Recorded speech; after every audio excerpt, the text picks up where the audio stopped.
present here, and students and some entrepreneurs. Also, I expect that some entrepreneurs are also there, present here today for this session. How many of you are entrepreneurs and already doing something? Can you raise your hand?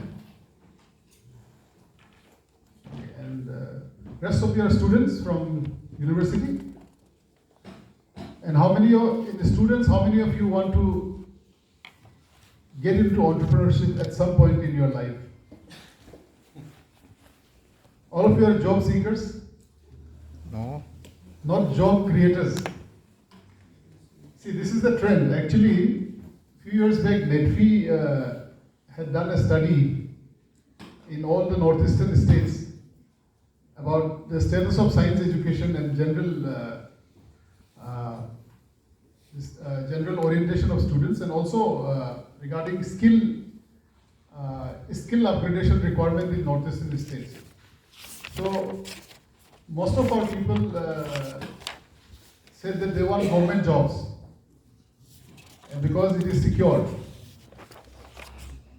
So not only in Manipur, but that's the trend in other states of Northeast also. But let me tell you, entrepreneurship is very rewarding.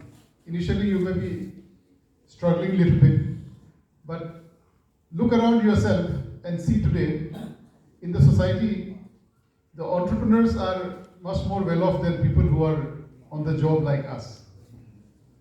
So you can think about it. So good afternoon, friends. Good afternoon. I work with NEDFi.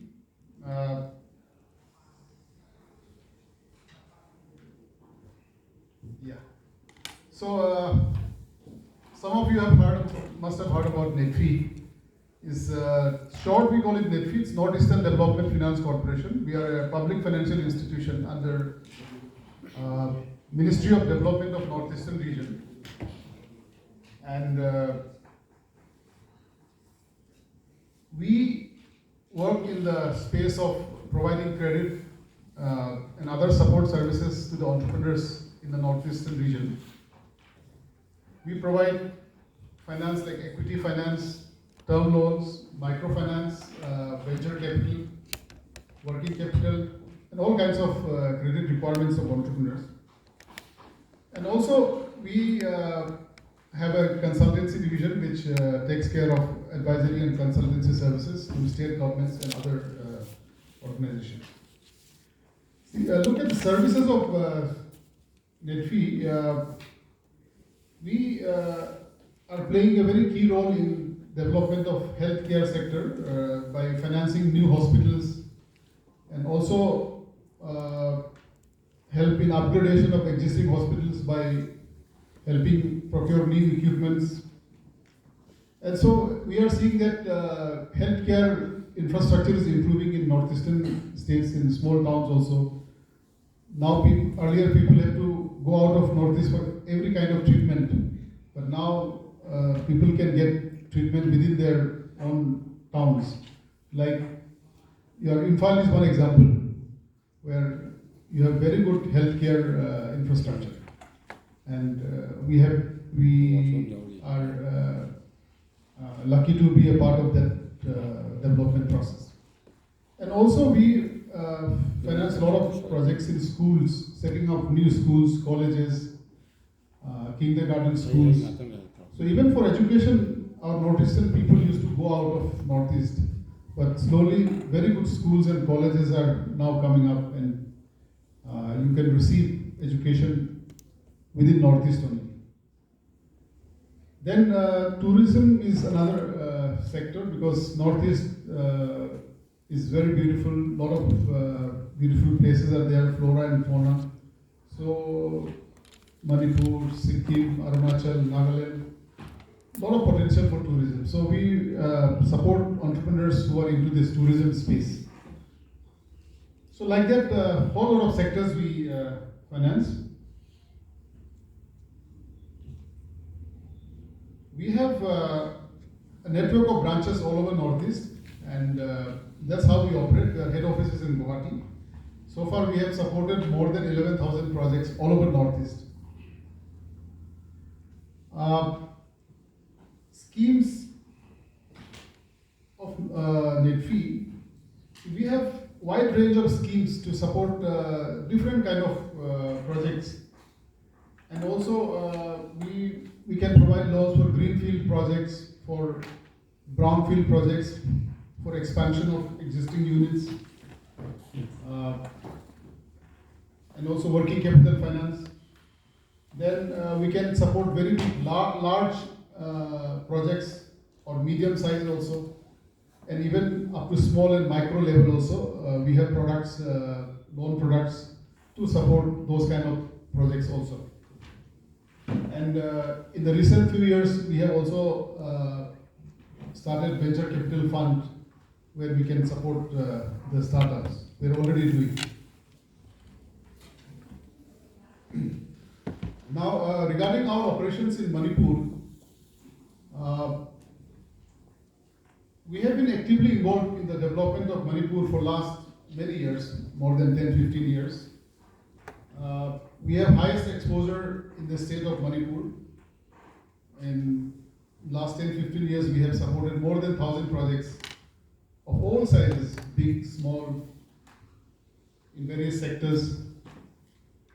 Just I will quickly run through some of our big ticket size projects in Manipur. Babina Cancer Hospital, which you already know. Then Classic Grande Hotel, CISA Hospital.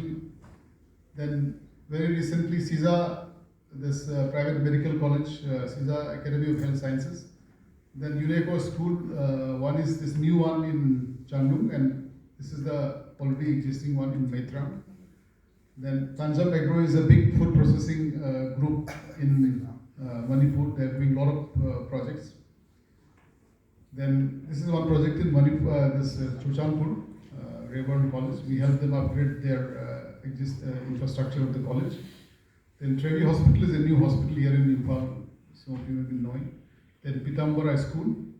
So like that, we have, these are just few of them, but we have financed a whole lot of other projects also. Now, besides these big ticket size projects, we are also focusing on providing loans to small projects also through our micro lending scheme. And through this scheme, see, in microfinance space, interest rates were very high because there are intermediaries, NGO MFIs or MFIs involved. So interest rates could go up to 24%.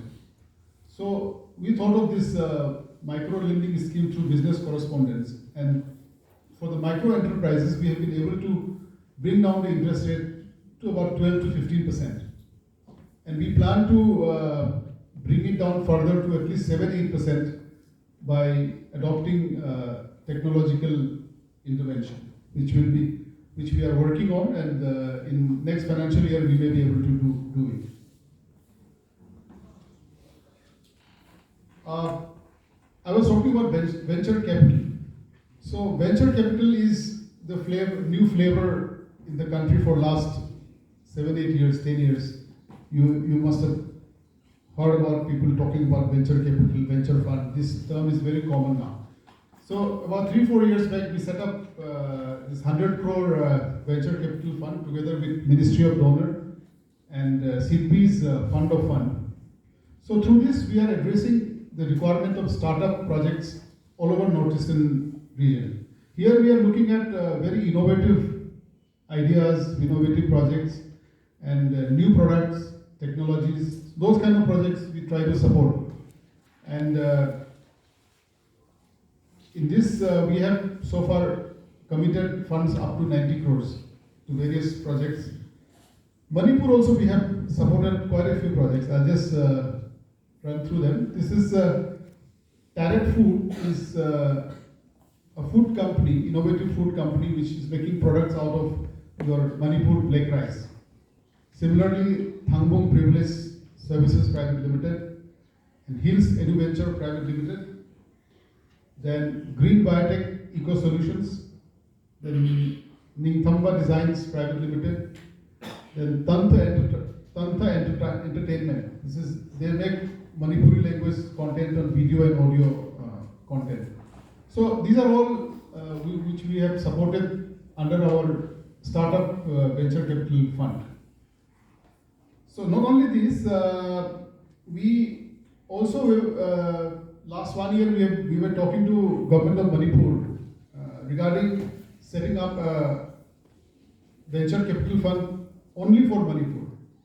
So we had deliberations with your Chief Minister, and he has been very positive, and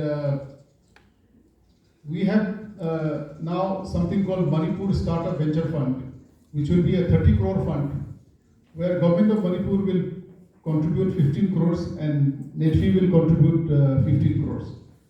And MOU has been signed between government of Manipur and NEDFi already, and we are in the process of setting up the company, and this fund will be purely for startup companies which are emerging from Manipur only.